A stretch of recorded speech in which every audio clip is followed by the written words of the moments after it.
Good morning, everyone. Welcome back to the Euro Trade. This is Monday, 14th of April. Wow, how time flies. If you're here for the first time, my name is Deeyana Angelo, better known as Market Stalker D. I've been trading for 18 years. And 13 years out of that, I've been trading futures as a prop trader. I typically specialize in some of the more unusual products that you don't see represented all that much, such as copper, gold, sometimes, but also natural gas, crude oil, gasoline futures, sometimes YM, DAX, a lot of DAX for London, but we don't have that yet, which is okay. Now, just looking across the board to see what we have this morning. I mean, things are a little bit muted. So, copper has been moving a decent amount all throughout the last sort of couple of weeks. But today we seem to have a very small initial balance. Very small initial balance. Now, that could lead to either a massive trending day or it could be a complete nothing burger. So we need to be a little careful this morning. And then just looking at some other things. Platinum looks kind of interesting. YM looks okay. Now, you've seen maybe this chart, which is a monthly continuous chart on ES that I posted on my Twitter. You can find my links down below this video. You have my Twitter there, and you also have my YouTube channel. Now, you can find a whole bunch of stuff on my YouTube channel, not so much on my Twitter, because I don't really post like regularly over there. I mean, I do post, but it's all a bit random. It's like, oh, have a look at my dog. This is Manny's weekend. So, but every so often, you know, I will post something trading related. This was one of them. And basically, I identified that there was a top, very well-defined top, back in January, about 3 years ago. 1st of January 2022 is when we established the top that was later smacked through when we were still in this mad bull trend. And then we kind of touched it.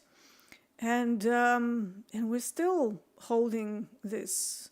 I wanted to see how the weekly chart closed and whether it was going to close above that line, and it did. So now we have this whole consideration on the weekly chart. Is this the beginning of a massive 3-bar reversal? Are we going to go back up? Did Mr. President easing up on the tariffs and basically stuttering through that speech? Did he expect that the market is going to react this way? Probably not. I don't think he wanted to crash the market. But, yeah, for now, technically, this line is holding. So that could be bullish for equities, you know. So maybe I can try finding a trade in YM because it does look very interesting. So, so here's the deal with copper. Copper does have these 460s that were touched in the overnight session pretty early on. Again, a little bit of an unusual candle there that also looked a little bit like a liquidation of some sort. But like I said, right now, I'm sort of on the fence with copper because of the low initial balance size. That's always a potential sign that maybe we don't have that much movement there. And then especially once we break through the initial balance, which we've already done to the upside, it's not exactly picking up speed. You know, let's have a look at the 15 minutes just to make sure that I'm not seeing things. Yeah, so look at this. I mean, upon the break of the initial balance, that was low volume. So to me, that wouldn't be a good, actually you can't see that. How can I move this? Let me think of something. Let's make myself a little bit smaller, just a little bit smaller, so that you can see what I'm looking at here. So let's move it over here. So here's the, typical sort of fake out thing that happens. And then they could have pushed up, but they didn't really push up past the amount of this volume. And that could be a bit tricky. Because, if they're going to keep pushing, we want to see the volume growing with it as well. Right now, that's not happening. I mean, if this changes, yes, we're making a new high, but we really need the volume to follow. Because remember that the volume or the price is just like an aggregate of whatever the volume did. So, although there's a high correlation between the two on a lot of the time, sometimes you get these like liquidity pops that don't go anywhere, but they look like they're going somewhere. So be careful of those sort of fake outs. So for me, this wouldn't be a very good signal for a sustained auction. We are opening above the value. The value is all the way down at 47.35. And we actually have some interesting options levels at 450.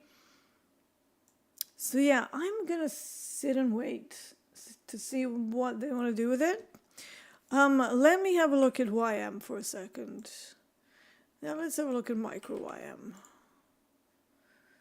So YM also opening above value. Still a decent range, but again, volume not really following that for this time of day. And the initial balance, initial balance is here. What's volume doing? Well, not much. They are trying to go over the average though, so this one looks a little bit better, tiny bit better. But yeah, let's see if we can get, a little bit of a retracement and perhaps we can have a trade. Anything else moving? What's platinum doing? I mean, everything is sort of in this holding pattern. So let's have a look at platinum. Platinum is still inside the initial balance. Yeah, but it is above VWAP. Probably more so than the other two.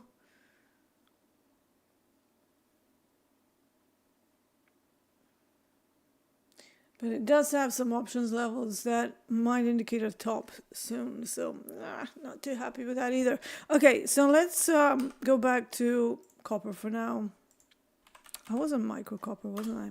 Yeah. Okay. Still very sleepy. So I'm going to have a little bit of caffeine here.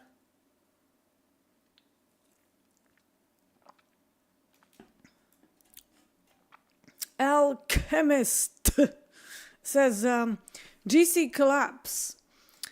I mean, are we surprised that GC is selling off?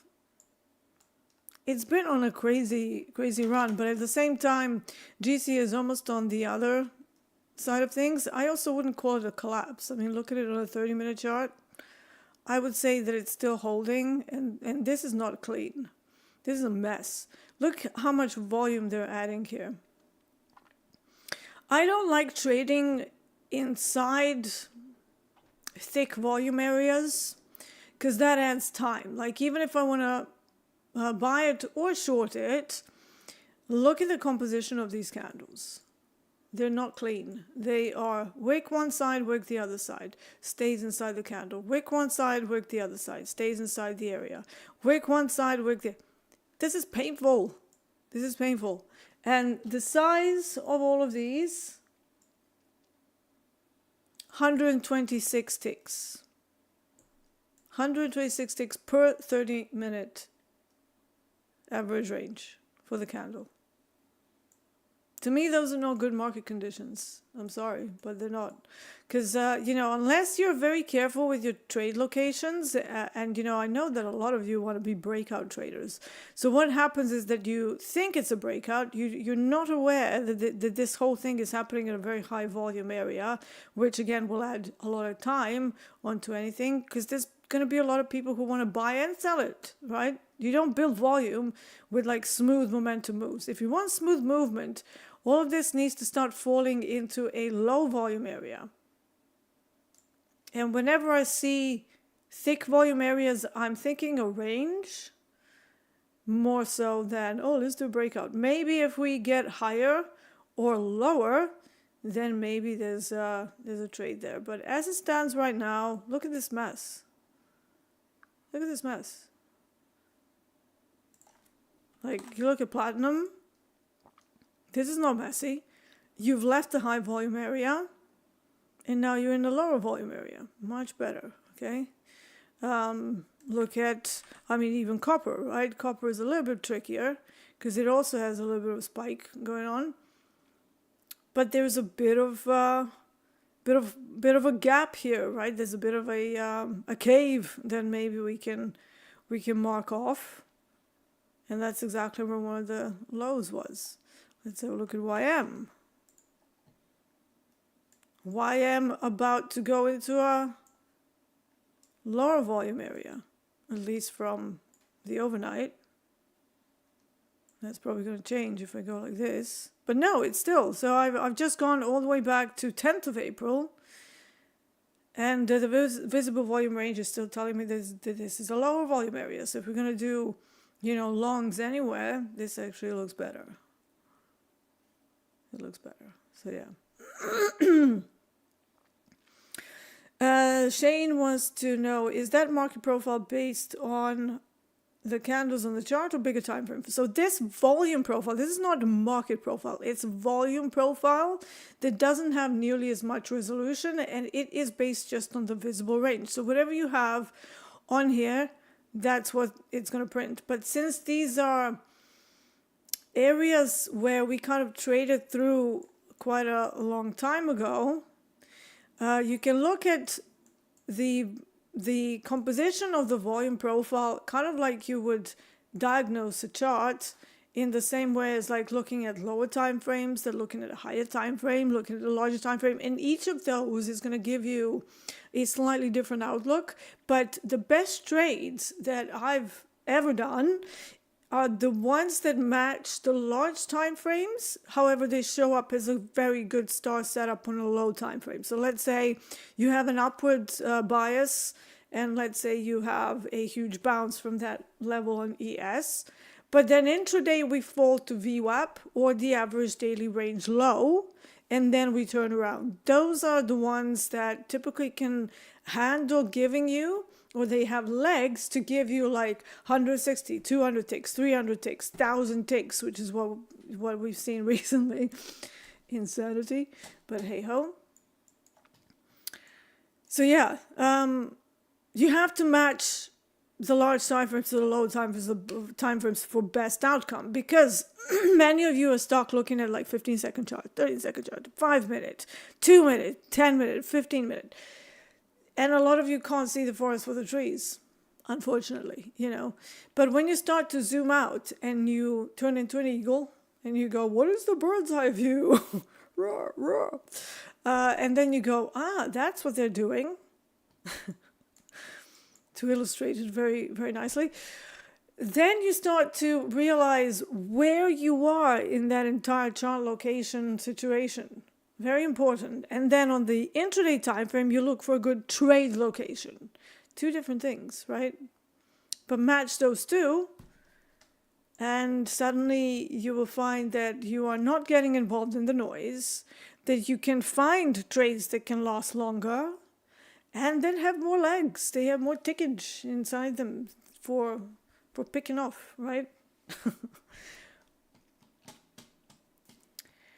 Shane says, that makes good sense. Have you ever used the previous weekly market profile level? I don't look at market profile from a large time frame perspective. I use the volume profile and supply and demand analysis for that. Market profile for me is an intraday tool. Why? Because I want to see where the initial balance is, how the auction is doing. Do we have single prints? Are we extending to one side or both sides of the initial balance? Are we building structure somewhere? So it's kind of similar but very different in my eyes. And then I combine all of that with my exhaustion zones, which you can see because I usually do a pretty deep dive into copper. You can see this.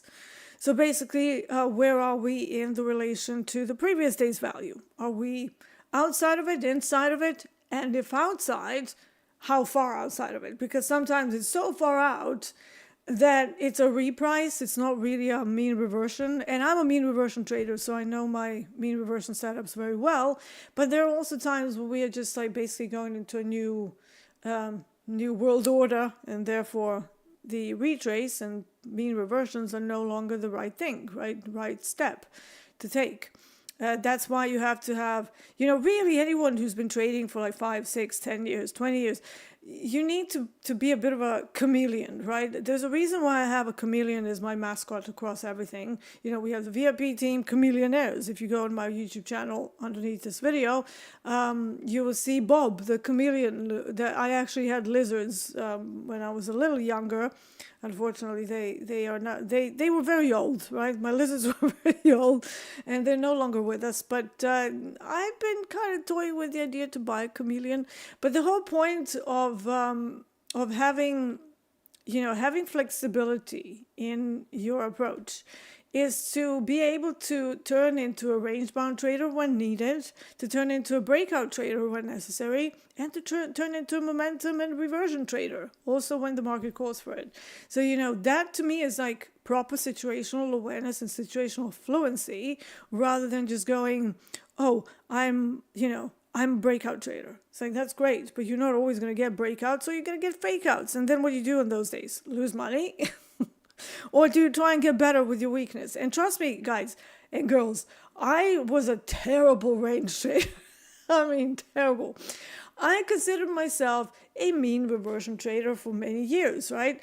And then about 7, 8 years into it, I don't know, something clicked. I don't know whether it was like the amount of inside days and range bound days that I saw, and I went, hold on a minute, I've seen this happen before. And it wasn't a breakout, and it wasn't a mean reversion either. So, hold on, let me go back through my notes in my journal. Journals and plans, they are a measure of progress, like how well you're doing. And sure, at some point in your journey, you will get to a level where, your plan will be of good quality, and most of your hypotheses on the setups after you diagnose a chart will play out. But until you get to that point, your trading plans are nothing more than a progress tracker, effectively, okay? So once you get your head around different market states and, you've seen most of them, or you've seen a lot of different market states, the sheer hours of, tracking things methodically is going to be beneficial for you, okay? But if you're just constantly going, oh, I'm just a momentum trader, that's what I do, like, it's going to limit you to the possibilities of what is happening in the market right now. So for me, I kind of put on my, my Dolby hat whenever I see a range-bound day. And even though I trade differently than he does, because I use 30-minute time frame to define ranges and whether we have a neutral day type or not, it's still something that is like more similar to what Dolby does on those days. But at the same time, sometimes I'm a mean reversion trader, and then I put on my Anne-Marie hat because she's also a mean reversion trader. And, then it would be similar to what level she's doing. But all of us have been trading for a very, very long time. So you can't expect to like start today and then in 3 months you're going to be this amazing chameleonaire. Chameleonaire? No, amazing chameleon. I'm thinking about my VIPs here. To be a chameleon that will be able to shift gears as necessary, just like you're driving a car. Yeah, Bruno is very, very entertained by my little Freudian slip there. But yes, so you in driving a car back, and again, I don't even know whether this analogy is good now with the automatic cars, because nobody gear shifts today, do they? You just sit and press one pedal and that's it. But back in the olden days, when Granny D was growing up, you had the gears, right? So you would have to shift gears depending on how fast you were going or whether you were in traffic. And if we're going to make that analogy into momentum trading versus range-bound trading, would you be driving in fifth gear when you're in traffic? No, obviously not. And I believe like that's what people are doing when we get stuck in a range bound day, but they keep kind of pressing the pedal and, to the floor and wanting to go 100 million miles an hour when there's traffic. And then you turn into that annoying person in traffic that's like everybody's not going anywhere, right? It's complete gridlock, and you're going, meh, meh, meh, meh. It's like nobody's going anywhere. Just shut up. It's like, patience, man, patience. And that's, maybe a funny way to describe it, but, maybe that will stick in your heads that, don't go trying to drive 200 miles an hour when we have traffic. And high volume areas are traffic, okay? When you run into a high volume area, it's like everybody wants to go somewhere, but nobody's really going anywhere. So it's like, All right, let's have a look at the questions here. So yeah, for me, different points or different concepts give me different information. TJ16 says, what are the DOM settings to show multiple order prices with the showing volume? This is just level 2 data. So I've done nothing to the DOM, but I have bought the level 2 data, and I always have that on all my charts. Do you use level 2? If yes, then obviously that would be a useful thing. But if you want to start watching it, it is an add-on. So it's not like necessary. There are many traders out there that trade completely without relying on DOM or level 2 data at all. But I'm not one of them.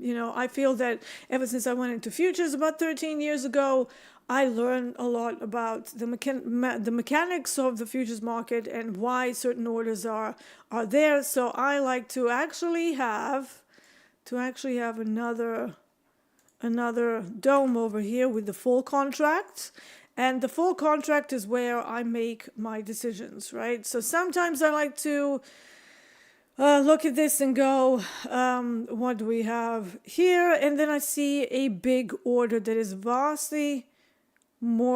more sizable than anything we have here. So for example, if I were to see a 49 contract somewhere in here, that would give me an indication that longs might be more likely to fish for that level first. And on copper, that tends to be a directional indicator.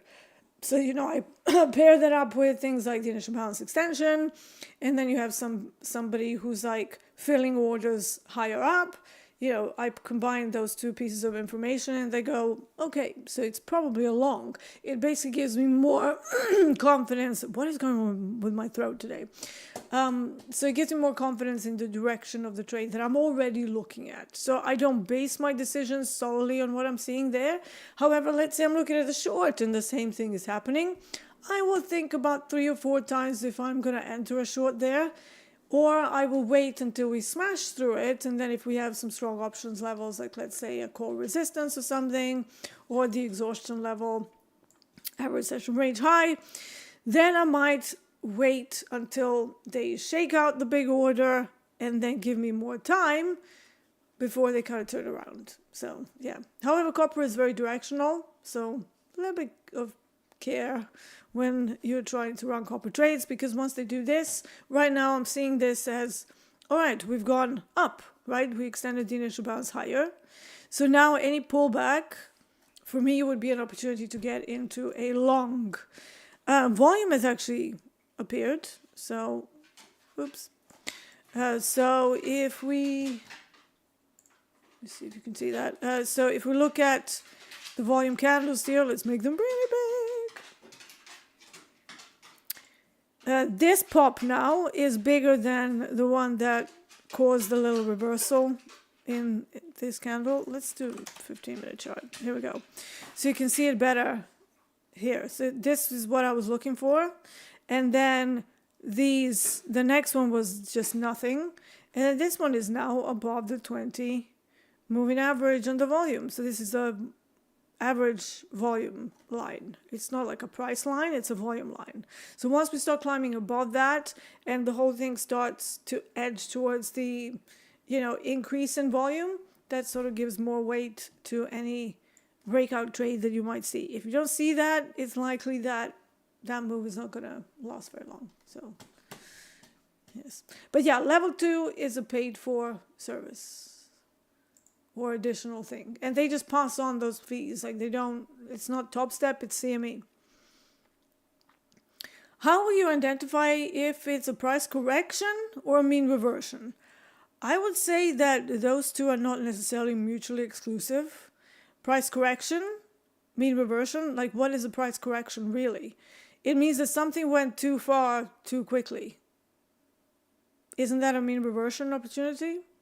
But there is a difference between the price correcting something and price going into a brand new state of existence. So let's say before Mr. President paused the tariffs. So what do we have? We had a potential for a recession because everybody was worried, and they're probably still worried, how that's going to impact the inflation, right? Then now we have a little bit of a relief. So, putting in, I'm not saying you'd have to become like a macro wizard or something, but I am saying that you do need to understand, like if you want to do this for a living, you should probably understand some basic economic impacts on the overall asset classes, not just looking at NQ and that being it. How do bonds relate to NQ?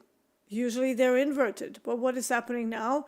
They both went the same way. That's a bad sign, okay? That's not normal. So something's got to give somewhere, and knowing that there is an outlier positive correlation between the two asset classes that are not normally positively correlated, that can either mean that we've entered the twilight zone, or that something else on a bigger scale is happening or maybe even about to happen, okay? So what happens if people start buying bonds and we go back to the negative correlation? The equities are going to smack back down again, okay? So that's something to consider. But obviously intraday, that can help you with an overall plan on the weekly and monthly time frame. And yes, I know most of you don't even think about doing weekly and monthly timeframes, but let's just imagine that you do, okay? Let's just go, yes, we've gotten to a point where, you do look at the very large timeframes and you are finding areas that could, because that level in ES that I showed you, if I show you the daily chart of how this whole thing played out, it actually played out in a single day. We don't see that very often. We were there for 4 days. But then once they decided to unglue themselves from this level, this was a 2,500 point move. People are saying that this was like the biggest move in history. And I posted that like 18 hours before this madness happened on Twitter, right? So, take it as you will, but the very large time frames can give you quite a lot of insight and information. When you see reactions from some very nicely identified areas, you can actually fish for them. It might take a few days to set up, but once you see that, and once you see people pushing in the same direction, you can do a few trades off the back of it while you wait for the big move. Obviously, it takes skill and patience, but once you get the final push away from the level, it can be pretty violent. This is why some of my trades can be lasting like 4 to 6 hours sometimes. Joe says, I end up getting stopped out when trying to do a mean reversion because you're not looking at the proper mean reversions. So your mean reversion setups are probably not high enough quality to be mean reversions. Like when you're looking at a mean reversion, are you using strong setups or are you just eyeballing it? Are you using strong levels that make sense? Something like the option strike prices. Or are you within 0.4 to 1% from the value area? Are you still, like if you're looking at a short, for example, are you still above VWAP? Or are you kind of going towards VWAP because it's right around there and then accelerating through it? So accelerating through VWAP is actually something that does happen pretty frequently when the mean reversions start really kicking off. And then you get this like weird If you drop down to a very low time frame and you look at the larger time frame VWAP, so 30-minute VWAP, and the, let's say, 9 EMA on a 2-minute chart, when they cross over with some volume, and they keep crossing over, and I see that on the equity volume candles on Ninja pretty nicely. You can see this like acceleration through it, maybe a little bit of a pause, and then they just start plowing into it, and it all just rolls over. So that is a better setup. But let's say that we have a similar thing happening. However, I don't have a good level. The value area is way too far away, and that means it's probably not a mean reversion setup. And VWAP is not really there. VWAP is much, much lower. And yet I'm trying to fish for a mean reversion, but at the same time I saw it go up on the initial balance. Like this is kind of what we have right now. So is this a mean reversion opportunity in copper? Hell no. I'm actually looking at longs here, and I wouldn't even think of doing a mean reversion anywhere. So it's not the same setup. But if you're just eyeballing it, you're like, well, I think it's gone far enough. That's not enough for me. Like, I can't trade like that. Like, I don't know how people trade like that. And yeah, sure, you might get lucky sometimes where it kind of goes your way. But, my mean reversion setups, all of my setups are really nicely defined. They're not eyeballing it, okay? You've seen me do the bubble mind maps before. So let me just remind you what some of those look like, right? Let me just log in because it's Monday and I did restart my computer. So give me a second. Give me a second.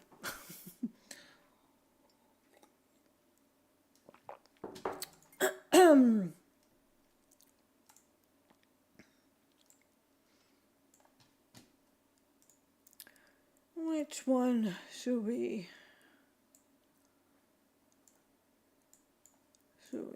take? I think you guys have seen this one already, so here we go. And likewise, if I miss something, like if I miss the let me remove myself for a second here. If I miss the setup, I don't chase it, I just let it go, because there will be another one later in the day in the next day trading time zone. What if I move like this? Okay, I can put myself back now. There we go. So, for example, if I'm going to fade gasoline futures after my 4 p.m., I need some conditions to be in there. So if I'm going to do, this is basically a reversion trade. Effectively, it can be a failed auction, or it can be an auction fade, or it can be even a neutral day fade. But is the initial balance extended? If the trade is not, if it's not extended, no trade. Wait for the next day trading time zone. If it is extended, I need to ensure that the distance to VWAP is over 0.4%. Okay, if that's not there, if we're just kind of flat stuck to VWAP 0.2, 0.3, obviously there's no mean reversion there. Okay, it's too close to the mean value, which is VWAP in this situation. And then again, wait. So no trade, no trade. There is only one set of conditions that leads to me entering and initiating the trade after 4 p.m. Okay, my time, which is 11 a.m. Central.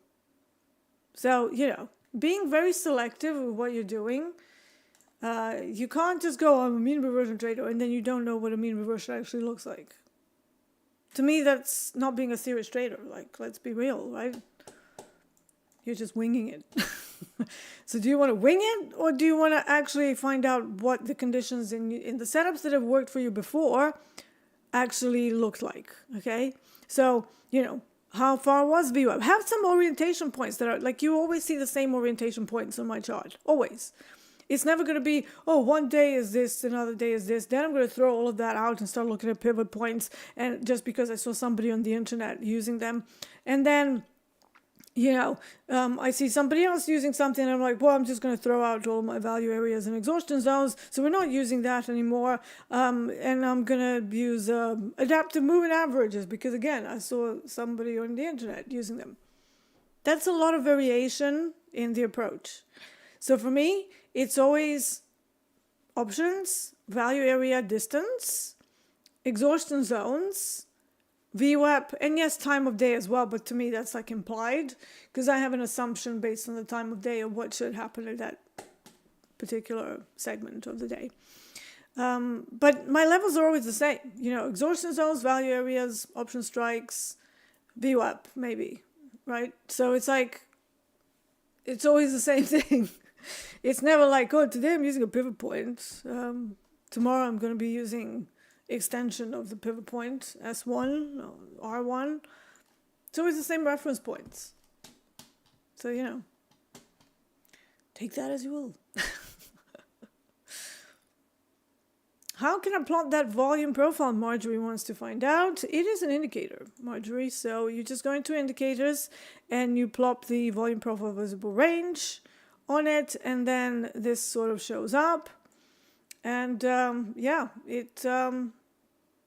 it's just there. I think I might have changed some colors for it, but don't quote me on that.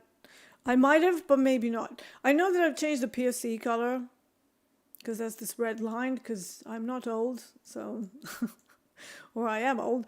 I couldn't see the original POC, and I was like, where's the POC? So I wanted it like really, really pronounced.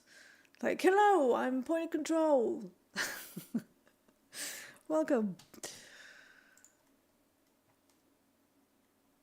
All right. Mark S. Man says, good morning, all. Why does your dome only show 10 levels up and down, but the Topstep products like NASDAQ shows 100? Because copper, nobody cares about. In copper, I think it's a lot less speculative. Whenever you have products that are highly speculative, something like gold, ES, NASDAQ, CME provides up to 100 levels up and down. You don't have that on RBOB, you don't have that on copper, you don't have that on crude oil.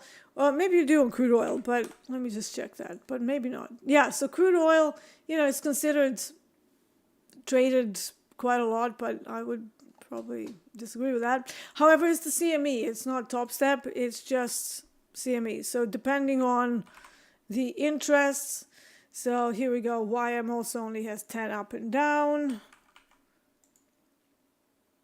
RTY has 100. I think platinum is probably only going to have 10. Yeah, there it is. RBOB, again, all three of us trade that. So that's interesting. That seems to have more than 100. It's a very thin market, especially this time of day. Natural gas, how much is that? Yeah, natural gas, again, only 10, even though, I think natural gas is actually traded a lot.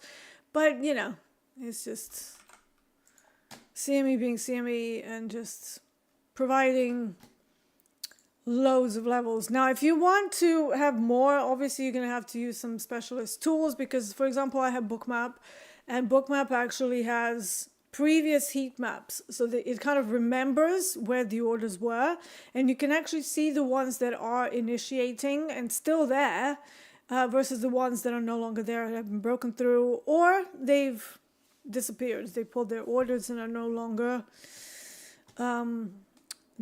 playing. So yeah. So yeah, it's down to the popularity of the product and the speculative nature of them. TJ16 says, on gold, I'm looking for pullbacks to 32.14 and 32.04 due to the previous all-time high being used as resistance. Where would you look for a deeper pullback for pullback to if it was to fly past and continue down? So let's have a look at the larger time frame on GC. So that's where I find my bigger areas. And I always start with at least a weekly chart, like sometimes even monthly chart, but for this purpose, let's see what we have. Here I have some old GEX levels. I actually didn't pull levels on gold today, so let me just do that quickly. Or not so quickly, because it is Monday and I'm still easing into the day. Yeah, I will never get people who like just sit down at Globex Open and they're like, let's go. And then they're like 15 contracts in and they put a massive hole on a Sunday evening. I'm like, why do you do that to yourself? Now you're going to be miserable all day. All week even, because your whole week is now about dragging yourself out of the huge hole that you put in rather than, being careful And you're just going, right, let's find some awesomely nice, beautiful setups. Now it's like, oh no, I don't know. It's just, so common sense sometimes doesn't really come into trading for a lot of people. Let's have a look at where the put support is. Okay, so put support says 31.65 is where the big major levels are. We have one at 3200 as well. But if we look at where that is, so we have the weekly last market shift where it looked like it was pulling back and then it kind of just went into another all-time high. Let's just see where my direct messages are. Okay, so basically one of the levels that I would be looking for a pullback would be based on this structure is 31.16. Okay, now what did you say your level is?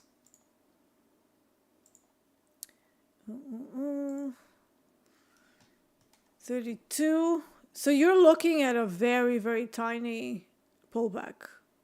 Look at the pullback after we made a new all-time high last time. So why would you only take a tiniest chunk of it? And I've seen gold do this a lot. And here's another one. Make an all-time high, trying to make an all-time high, and it smashes. This is like huge pullbacks. And you're looking at grabbing, 30 points out of it. Why? If the previous pullback, you can do measured moves on that. Let's clean up this chart and do some measured moves. And we're going to do the daily chart because obviously we are intraday traders.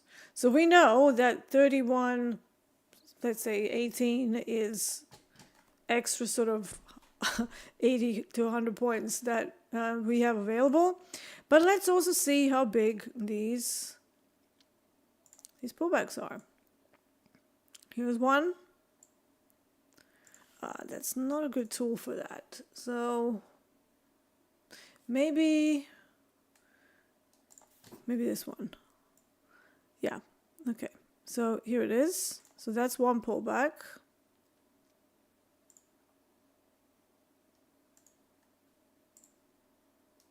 Here's another one. Last time. This one lasted a few days, so that also has to be taken into consideration. That's the whole pullback. Let me just see where it ended up because I can't see here.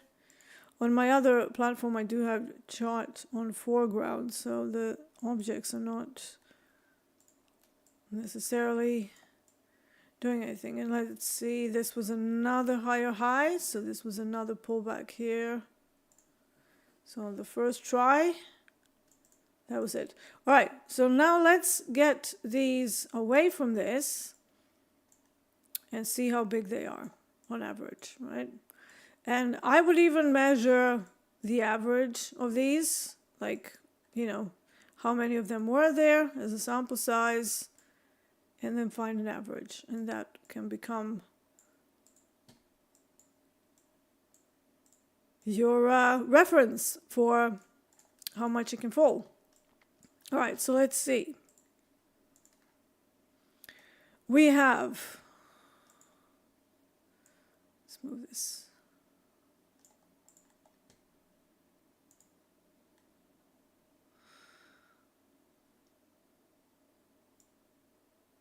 This is 151.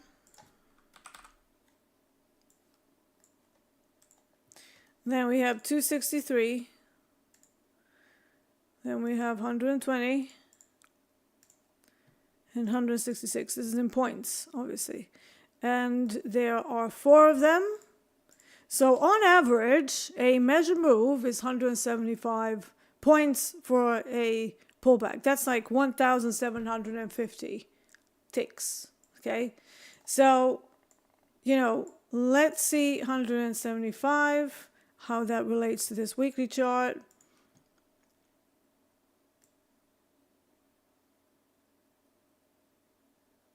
It's actually slightly deeper than this.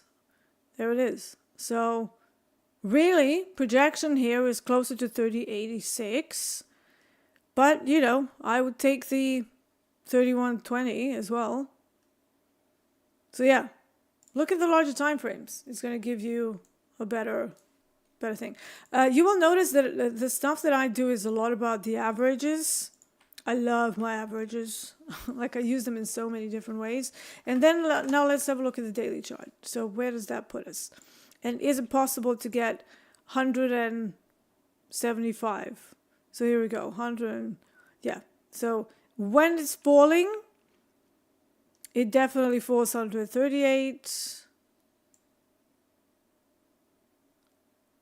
So this is like in thousands of ticks now because we have huge ranges. But yeah, so you have a lot more. So I would at least try to get, we have candles that are 120 ticks wide, right? And if you know that the overall pullback, when it does start happening, has 1,750 ticks on average in the last 2 months, I would probably aim to get at least, at the very least, I don't know, about 30% of that, which would be like what, 520 ticks? So, you can expand that. If you're expecting the gold to just roll over or smash through, this is what you're working with, right?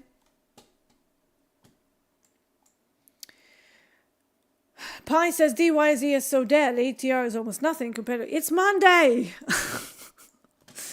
It's Monday. Let's wait. Be patient. Look, everybody's asleep. America's asleep, right? I know that you guys are not, but, trust me, most of the institutional traders, they're not awake yet. Let's wait and see what happens when they do wake up. London is awake, but, let's see what... ES, this is an out of hours session for ES. Okay, people keep trying to expect that everything's going to be moving all the time, but that's not the way. So DAX. Okay, so DAX is moving. DAX candles are massive still. The initial bounce size 186. Currently 255 for the entire movement for this London session. It doesn't count Eurex, but it's pretty much the same. So it is moving. The candles are still pretty large, albeit not as large as they were last week. So right now it's 90 for the candle average. Last week when I was looking at it, it was like 170. So that's a little quieter. But look, if they decide that now the tariffs are not going to be such a problem, this volatility could just disappear overnight. This is why we have to look at the averages and we have to look at the overall market structure. We are in some unprecedented times right now, and we are looking at volatility that we haven't seen really since COVID, and if ever, right? We've had some big days during COVID, and I personally did see crude oil go to 2,000 ticks down on one day during COVID, and I think pretty soon after that they decided to just cut it and not trade it. But even when it came back, it was still like moving in these beautiful trends of like 700 ticks in one direction. And the scary part was it would be turning around and going in the opposite direction by another 400 ticks. So it was a fun time, I'm loving the volatility. I don't know. But at the same time, I can see how it could be absolutely terrifying. But here we are now. So now we're getting used to the volatility. Are they going to take it away? Maybe. But we have to, we have to carry on with whatever we're doing and just go, all right, let's see whether they're going to keep the volatility or not. If they don't keep it, then we go back to what we were doing pre-tariffs, right? Same thing, same stops, small stops. You can go back to sensible stop losses, maybe increase size a little bit because we don't have to use humongous stopses now. Stopses. Humongous stopses. My Eastern European side is coming out. And yes, we say stopses. Man, Mondays are a riot. My brain is just like, yes, let's use stopses. Yeah, so I mean, I wouldn't be opposed to slightly less volatility, but at the same time, what I've done is just expanded my stops. I mean, normally I trade like 4 full DAX things on my other thing, and right now I've been trading one mini DAX, which is €5 versus like 25. But usually I would use a 35 tick stop on DAX, and that's just impossible. That's not going to last me like a nanosecond, let alone an actual any kind of meaningful trade. So I've actually gone to expand my DAX stops anywhere from 85 to 110 ticks. 110 being reserved to absorb the days when we're really moving a lot and I don't want to get whipped out. So this is the reason why I kind of sized down massively. But at the same time, I have been able to find some copper trades on not such a crazy stop, like let's say 65. Ooh, copper is coming back. Hold on. Set up. I need 30 minutes. Let's watch it. Set up. I'm like a crow. Set up on HD. Pull back. All right, I want to see how it behaves around VWAP. So let's do this.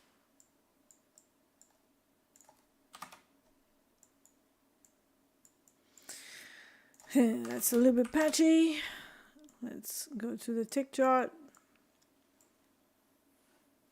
VWAP from a 30-minute is 55.25.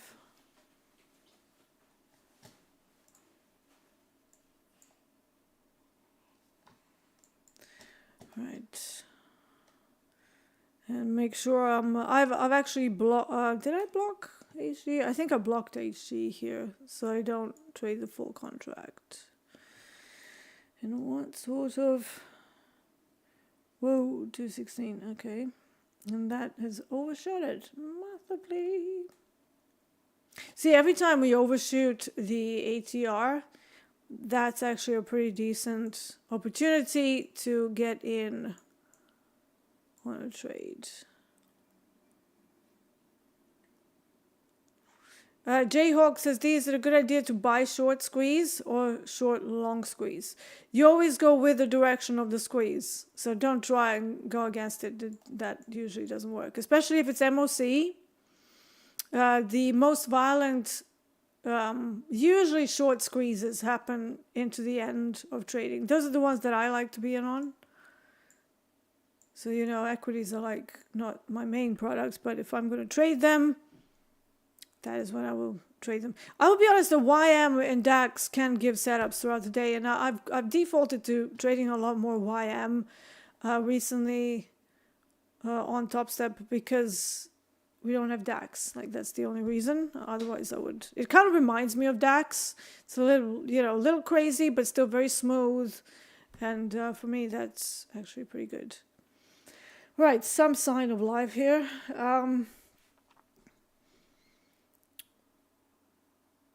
So I'm just waiting for the signal in copper. Give me a sign. Give me a sign, baby.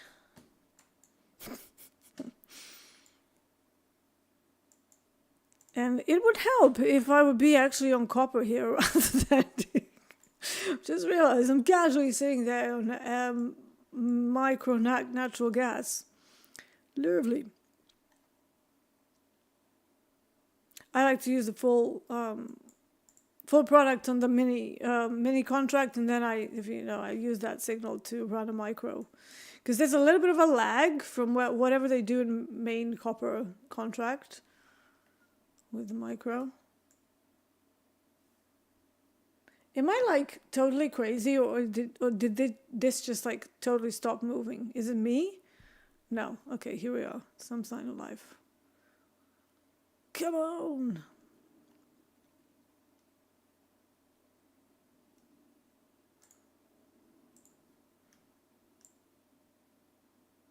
I am going to give it a generous, there's a bit of a spread here, 2 ticks, but I'm giving it like 50 ticks of stop loss. which encompasses the entire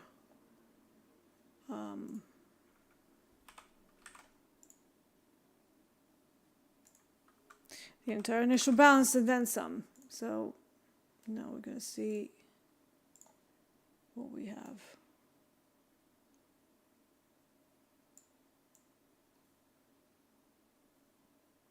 Okay.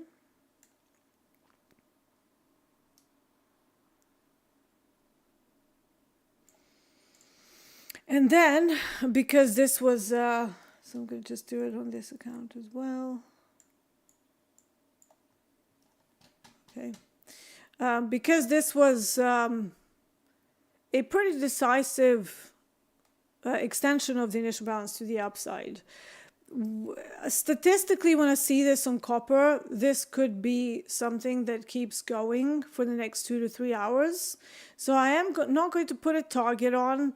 I am just going to leave it to cook a little bit to see whether they can bring it back above the high, and then we have the call resistance at 460 to battle through. If we see some call buying through that, that would become a new area to base any other trades on. But obviously, whenever you see such a huge reversal, one of the most terrible things that you can do is to short into it. Because think about it, if you have an average candle over the last, let's say 9 to 14 candles that was, you know, maybe 20 points in copper, let's say, 40 ticks, and then you have a candle that smashes down and gives you 70, 80 ticks, shorting at that point is kind of shorting in the whole, but on an intra-candle level, if that makes sense.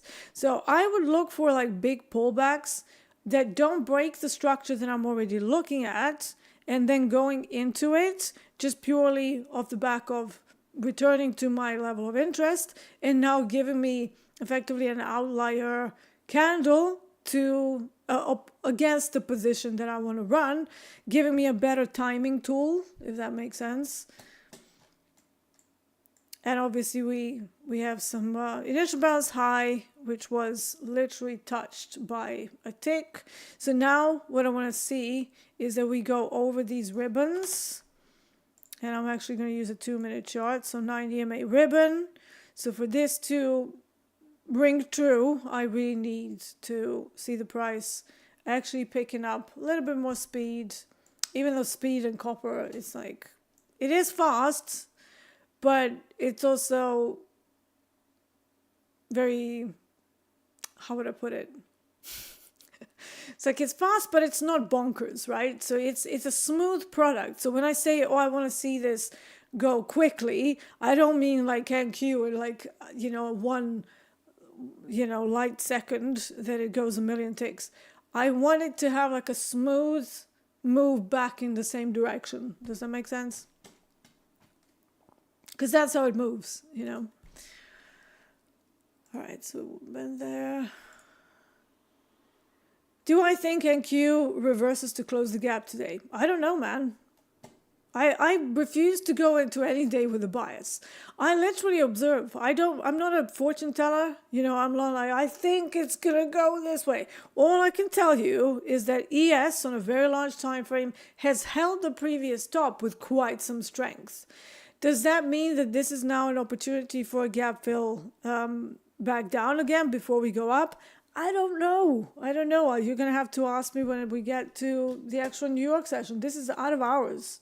So whatever they want to do with it, they should do it during the regular trading hours. And to be honest, I haven't even looked at NQ. I see there's a bit of a gap. But I'm guessing they're probably not going to fish that until we actually open the New York Stock Exchange. That's the only guess I'm going to do. Whether they do it today or, remember with the gaps, everybody's going to be seeing that.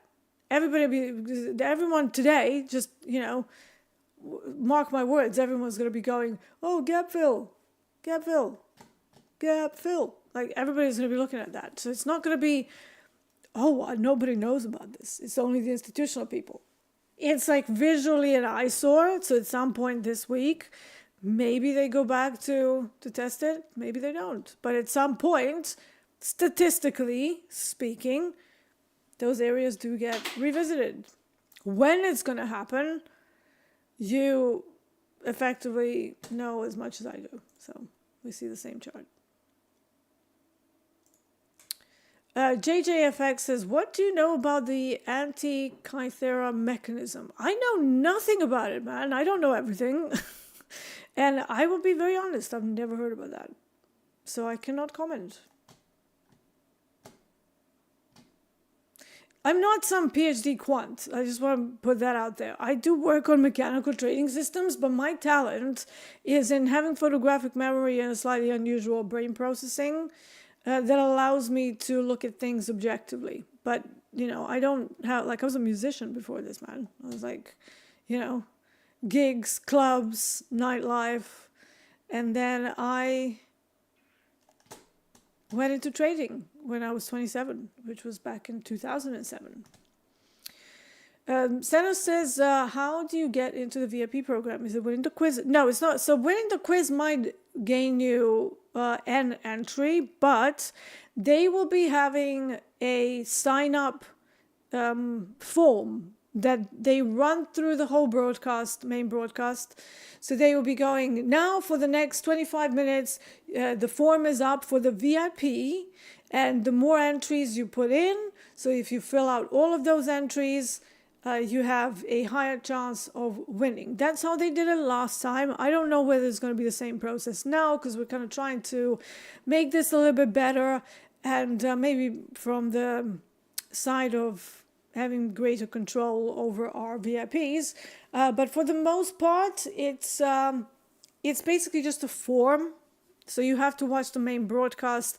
And just like any raffle, it is a raffle system. The more entries you have, the higher your odds are. But it still doesn't guarantee that you're going to enter it, right?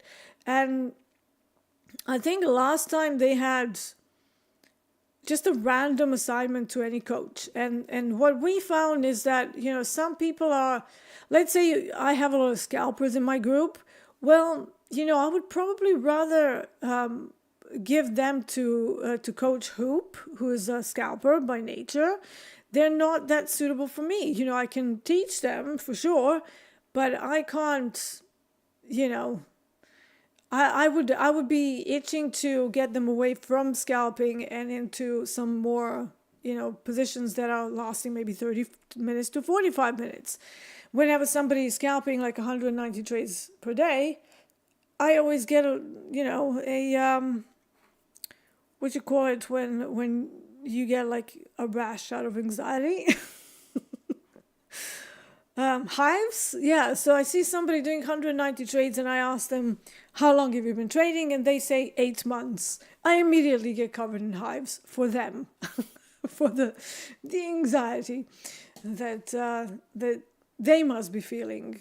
Because to me, that's not, you know, when somebody says I've been trading for 20 years, I come from an institutional background, I used to be a market maker, I'm a scalper. Cool, right? I have no problem with that. But it's just with the more novice traders, it's the lack of experience, it's the fact that the scalping that they're doing is basically out of lack of confidence. It's not out of like, oh, this is a scalpy setup, so let me take it. and I always feel really bad for them because I'm like, oh, you poor thing, you must be so stressed. And then one day of losing control and they blow everything up. Like my soul hurts when I hear that. It really does. And you know, as a coach, I try to do everything in my power to not see that. You know, don't size up massively, especially if you're a newer trader. Just, you know, be a little bit more selective, I suppose. So yeah. Matt says, hey, Deeyana, how do you show the orders like that on the dome? Is this the same question that we had before? This is level 2 data. So you have to go into billing. I don't know whether it's the same on the new dashboard. I'm just a mere mortal outside of the United States, so I don't have access to that. But back in the day, it used to be in your billing section, and then you can add level 2 data. And then this shows up like that. Okay, Joe says D copper's trending up. Do you wait for pullback? You've just seen me do that, right? So I will not be aiming for a reversal in copper today because my ADR level, this is just a London high. Once we go into COMEX, that means nothing. Here's where the average session range high is. It's at 475.60. If we reverse from there, it's probably going to be very late in the day.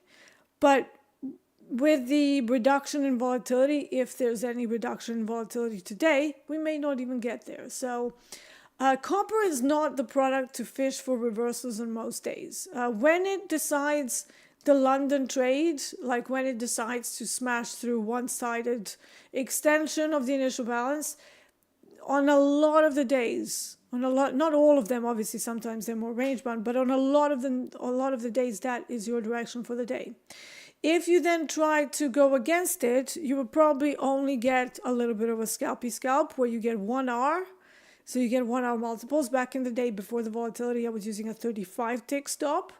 And if I got a 35 tick on a pullback, that would be great. But then I would be fishing for yet another long in the same London direction in order to kind of continue the story that we started during the London hours. Now, I don't know how many people know this, but there was London Metal Exchange, which accounted for probably most volume in the world when it came to a lot of the precious metals. Copper is one of them. You know, something like Australian copper was heavily traded on the LME, and I can see that that's still the case. You know, we have a lot of movement during London on copper. The only thing I look for is for the volatility index to be high enough. If that's not high enough, that's like, but usually when the trade runs away from me, like it looked like it was going to do here, it effectively meant that I'm not going to chase, but I will be looking for a reversal candle that sort of extends past the average candle size before I enter a trade. Before I enter a trade. So it's kind of like fishing for the ADR low or high as an exhaustion point. You can kind of fish for intra-candle exhaustion point as well. It's a little bit of a mind F. A little bit of a mind F to think about that as well. But that's just something that I naturally do. I see a big candle, I immediately pause off, like not chasing that. But I saw it at the corner of my eye where it was falling, and I'm like, yeah, here we go. That's my star setup, right? It's the extension of the initial balance, strength over VWAP, return to the initial balance, not dripping slowly and orderly, but actually pretty quickly, exhausting the intraday candle average around my level. That's it, right? A little bit more elaborate, but yeah. To me, I just got, you know, I spent a lot of time trying to improve the entries. And whenever I was chasing, I always experienced more MAE, more maximum adverse excursion on those types of trades than these ones. So these ones have very little drawdown. TJ says, can you explain GEX levels and gamma levels? Well, GEX levels are gamma levels. They're gamma exposure levels. If you've never done options, it's probably going to be a little complicated, but basically just think of these as levels where the market makers have to adjust their inventory. This is why they're important. It doesn't mean that they will reverse it at 460, for example. You can have more call buying there, or you can have long put somewhere below here, and then they keep going long puts, and that will bleed even further. However, on the back test of that level, you can then also use it for a continuation trade. Sometimes they just wag through them because on that day, nobody's interested in adjusting inventory. Maybe it's a range-bound day. Maybe we're sitting in a traffic jam with a lot of volume and nobody really cares. So every time I see stacked levels like GEX1, GEX3, GEX5, and all in like a 50 tick range, usually that means they're going to take time and it's going to be chop. So I don't want to see that. You can look at, you can reference Mentor Q. So not Mentor, but Mentor Q. They have a lot of webinars. They have a YouTube channel.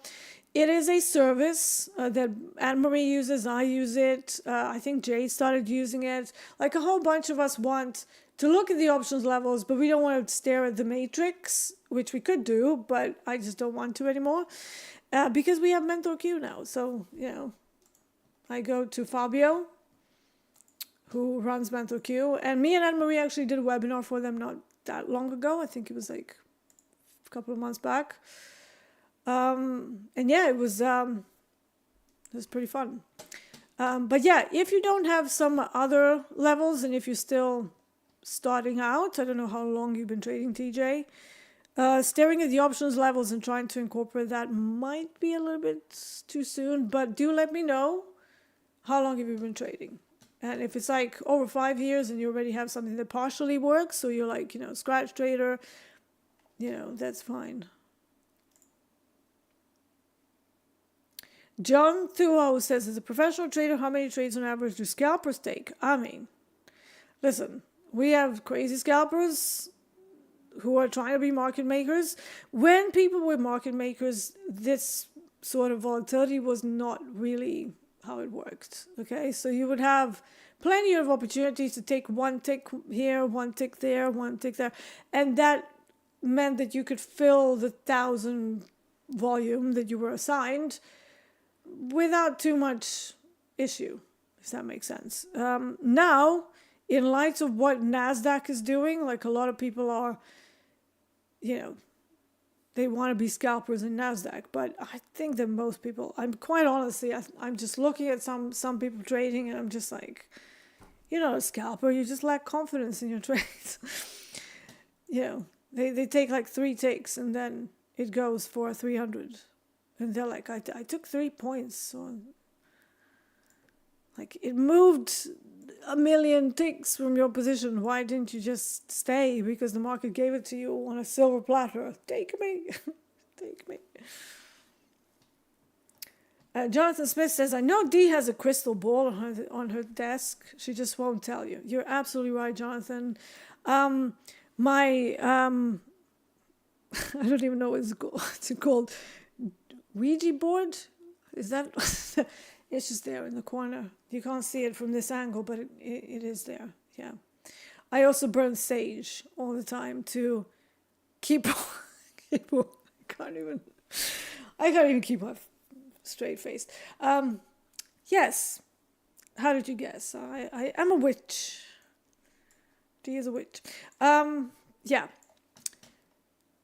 Let's carry on from the magic. From the magic. Can you call copper a failed auction? No, we're still above the initial balance. We just merely touched the initial balance high. You can see it here. In order for something to fail the auction, it actually has to be back inside the initial balance. This was just a touch of the initial balance high and a continuation of the sustained auction. So nothing's changed, right?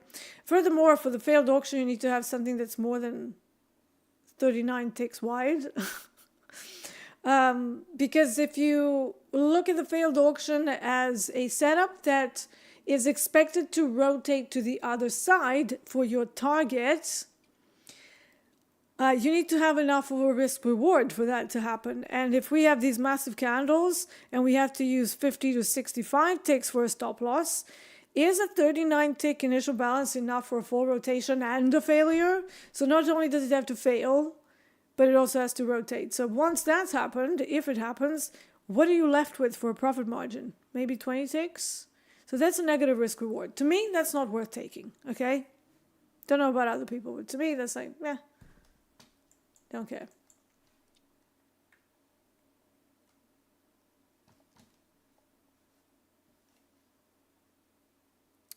Okay, let's have a look. Okay, I went through that one. Dee, what are your averages, please? Or does anyone know? The averages are just averages. So you can have, like, depends what you're looking for. I have my session averages, which is RTH. So I look at the previous 10 days, and then I plot those as a level, as a dynamically calculated measure, which means you have a starting point, and as the session starts making higher highs or lower lows, This indicator that I have on my other platform, which is my indicator, basically it calculates the highs and the lows until one side is exhausted. So once that side reaches it, that's considered an exhaustion, and then at that point, that line becomes static. The other one can still keep moving if we end up in an outlier day, but that's basically my concept, right? I use these exhaustion points as levels. The ATR is looked at usually intraday over the candle, right? So you have so between 9 to 14 candles prior. The ATR indicator on any platform, it comes with everybody, that will be calculating the average size of the candle. So I sometimes use that, especially at times of high volatility, to sort of be a little bit better on the entries. So rather than just saying, oh yeah, there's a bullish engulfing, I will wait until we retrace, usually at the very least by the number of the ATR, before I enter. So that's been like my little sort of secret weapon to get better entries in high volatility. You have to be patient, and you have to accept that sometimes if it just runs, you're going to miss a trade, and you have to be okay with that. You can't be just going, oh my God, I missed that. Why didn't I just enter? Because it didn't match your conditions. Like if it doesn't match my conditions, I don't want anything to do with it. Doesn't matter how many ticks it runs. It didn't fill all the conditions for a trade. So, in periods of high volatility, that has been invaluable to keep me from having like very, very deep drawdowns on a trade. So, you enter a trade and pulls back against you like, 30 ticks in a second. So this is kind of one way to avoid that. I personally use a 30-minute as a measure, and then I will drop down to a lower time frame, and I look at how the price behaves. You've seen me do that today, right? So I waited for this big pullback, didn't know whether it was coming, but saw it at the corner of my eye on my other chart and went, set up. So now I just wait. Like there's literally nothing else for me to do here, nothing else. Just pause off the mouse, patience, breathe, breathe through it. This could last for hours. And it could stop me out as well. So, but if it obviously I have some invalidation points. If it can't stick above the initial balance, and if it starts to bleed through 55.40, which is the current VWAP, and then also closes below it with no meaningful wicks, that will be my invalidation point. Like hopefully it won't get to that, hopefully. But we can't always hope, right? If it does happen, you need to know what to do. And I like to run myself. Like, we have Jerome here for Neuro Wednesdays. He constantly gives us exercises where we can improve upon our existing skills by pure visualization exercises. And I'm incredibly lucky that he's here on Wednesdays, because I've never been taken through a guided visualization. I always did them by myself, but I actually found as he's guiding me through them, I'm getting so much more benefit from them because he's guiding them the right way. I can, and it's sort of even more real, if that makes sense. What are my ribbon settings? The ribbon settings are just 9 EMAs anchored to the high, close, and the low. I don't really look at them much on large time frames. They're only there for when I'm looking at the 2-minute charts. Or 100-tick chart, depends on what we have. Right now it's 2 minutes, so yeah.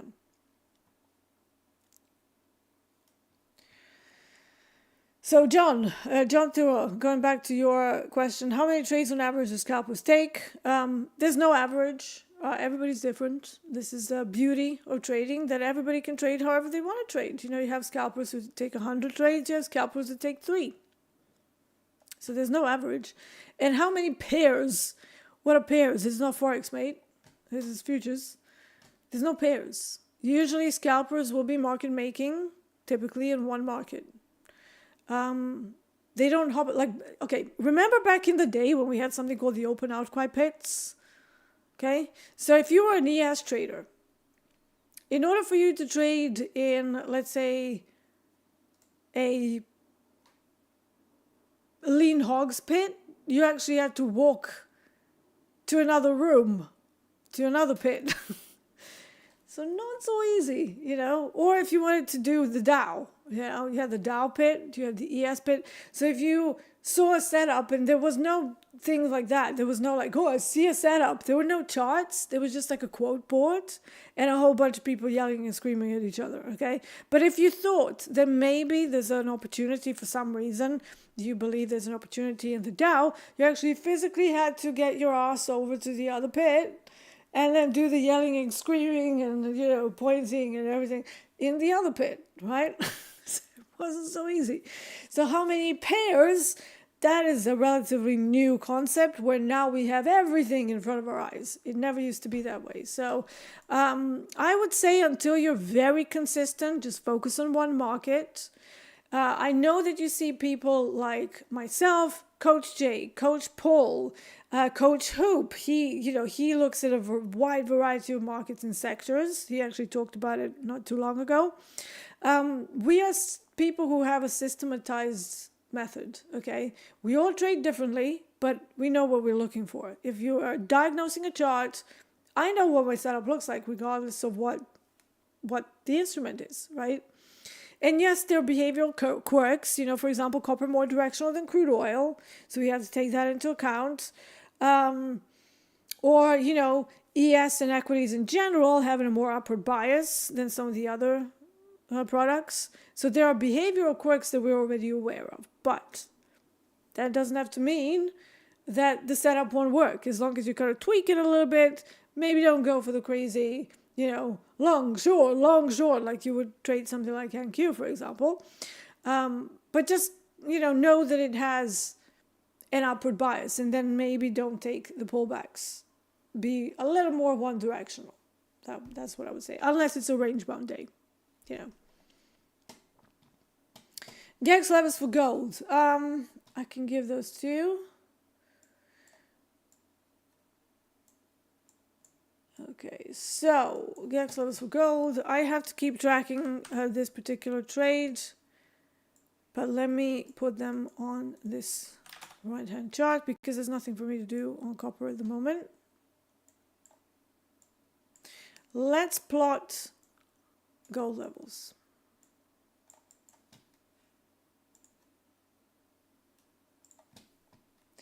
Core resistance at 32.50.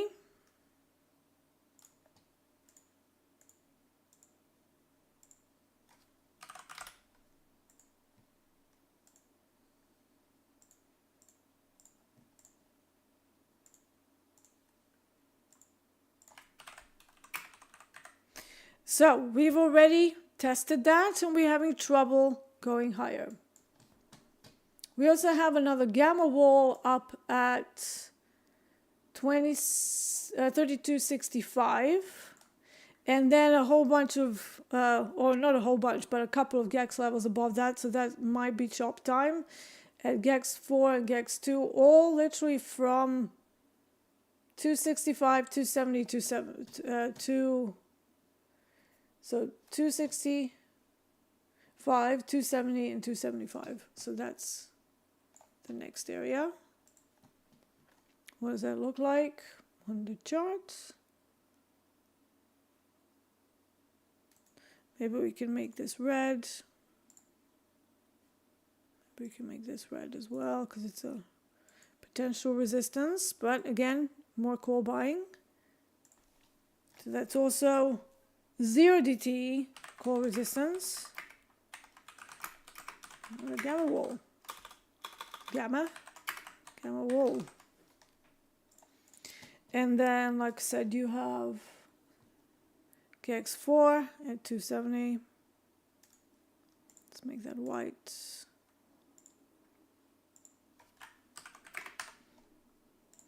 And you know how I said things get bunched up and then you get chop? This is what I mean. So if you're not able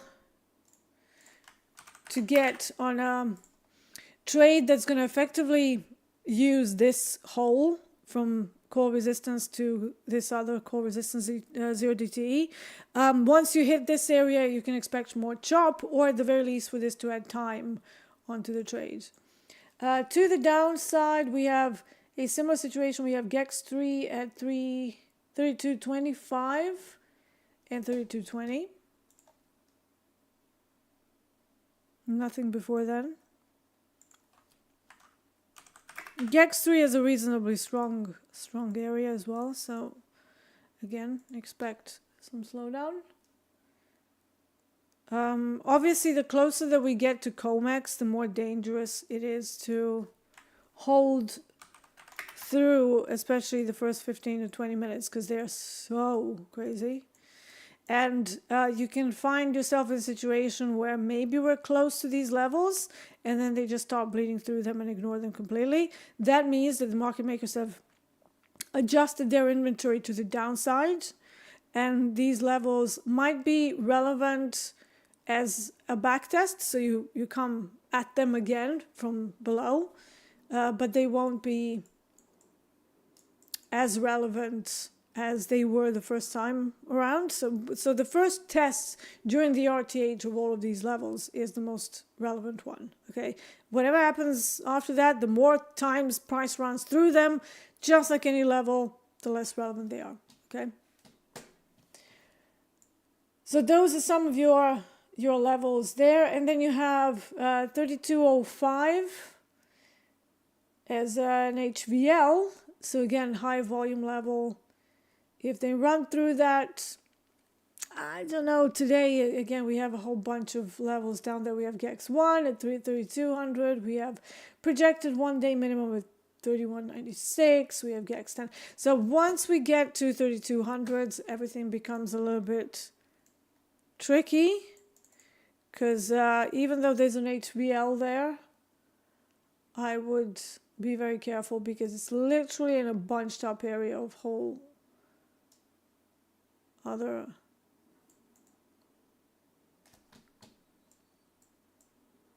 and then that just keeps going. It just keeps going all the way down to put support at 3165. So if it manages to battle all of that, this is where put supports are.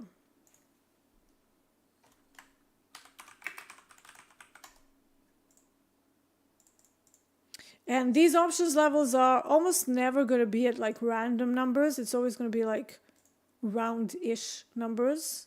So there you go. Those are your levels, the nearest levels. Like I said, there's stuff here as well, but, you know, so many of them. Like I will be here all day. What's the name of the GEX service? Mentor Q. So let me, Mentor Q. Yeah. We should have an FAQ.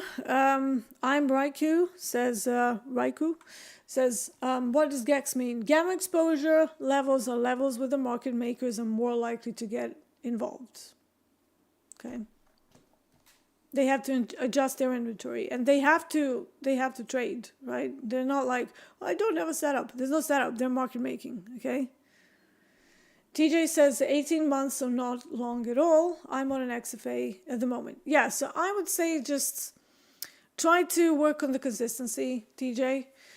Don't jump around too many different levels unless you notice that you can't perform very well in your current market. But yeah, I would say, like, I traded Euro-dollar for 5 years exclusively when I first started. And I knew it to the core. Only after that I sort of started adding things and moving away from markets and stuff like that. Yeah, Matt T says 6 or 7 months, and I only learned ICT-based concepts, ICT silver bullet, pure price action, chart pattern recognition is all I know. Okay. I have no idea what that means, but good for you. If copper is range extension if copper has a range extension in the London session, what would be the game plan for the COMEX Open? Slight bias to the long side, but obviously staying objective. Maybe looking for a pullback during IB, and then seeing whether the relevant levels, primarily VWAP at that point because it's so early. Where's VWAP and how are we behaving around it? Are we bouncing from it? But yeah, I would be a little bit long biased just purely because of this. I mean, we're probably going to be above. So COMEX value high is 456.35. So that's pretty close, and that's within the vicinity of VWAP. So those two become very important for me. All right, so we have a 1-to-1 here. 50 ticks stop. Now we have 50 ticks profit. But that does absolutely nothing for our stats. So we need more. We want more. We need to have more. However, because we're coming to the end of the show, I might just take it. So I want to only do this combine whilst I'm on the London stream. How does that feel? So not to trade it outside of, maybe get a new one and only trade the London session, see how long that's going to take me. But I kind of want to keep it going because it's more of a Euro class. So I want to show you what, responsible trading practices can do for you. But yeah, let's finish it up here and see what the main session is going to bring. So I am going to book this. That's 195 on one trade. What was that? 3 micros, very small. And, really quite low effort as well, right? I didn't sit here, do a million trades and go, oh my God, no, blah. It was like pretty relaxing. I was like, got to chat to you and, it's, yeah. Okay, let me throw some links for you because now, we can all relax. Check us out in Discord, and I do believe they are going to be running the VIP forums for the next season.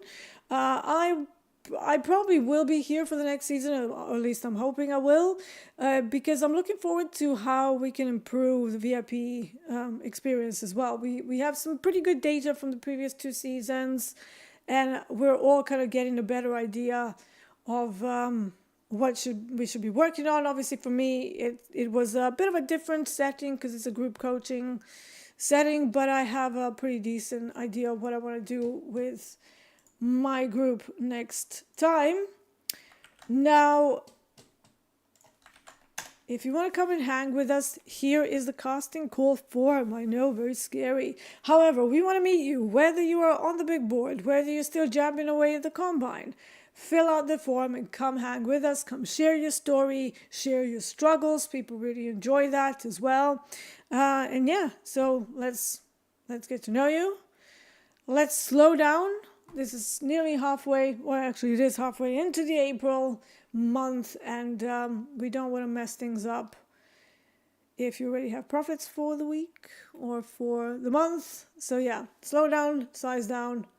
Slow down, size down, slow down, size down. Let's see what happens around this 460 on copper.